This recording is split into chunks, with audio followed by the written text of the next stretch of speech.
ये हमारे अब्बा कहते थे, हमारे अब्बा बात करते थे, वो कहते थे उसके लिए कोई बड़ी बात नहीं है कि किसी और के हवाले से रिज्क जो है या सुकून जो है वो मुहैया करा दे।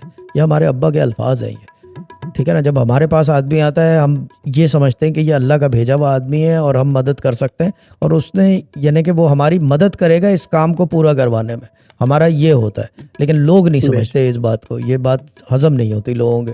तो ये चीज़ है, हमारा निज़ाम ज़रा डिफरेंट है। मैं ठीक है, मैं I'm very modern, I'm wearing a T shirt underneath और बॉस एंड ब्रेसलेट और रोलेक्स और ये वो, लेकिन चीज़ ये कि अंदर से तो हूँ तो इंसान, ठीक है ना, डाउन टू अर्थ हूँ। मुराद भाई को पता है, जब मैं यहाँ बैठता हूँ, जब ये इस जगह ना, मैं आप लोगों को क्या बताऊँ, ये जगह जो है जहाँ आपने देखा है रूम देखा है, चीज़ ये कि मैं यहाँ नीचे बैठा होता हूँ क्योंकि कंप्यूटिंग भी करता हूँ, कभी कोई शेयरिंग भी करनी है, यूट्यूबिंग भी है। नीचे बैठता हूँ, मुराद भाई ऊपर बैठते, मैंने कहा बैठे रहो मुराद भाई, वो फिर बेचारे नीचे बैठ जाते हैं। लोग आते हैं बहुत सारे, मैं कहता हूँ आप लोग ऊपर बैठो, मैं नीचे बैठ, मुझे कोई इज्जत वज्जत ये चक्करों में मुझे कोई फ़र्क नहीं पड़ता।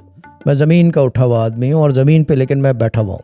उठा हुआ आदमी ज़मीन का हूँ मगर बैठा हुआ ज़मीन ही पे हूँ। ज़्यादा परवाज़ नहीं है ऊंची मेरी।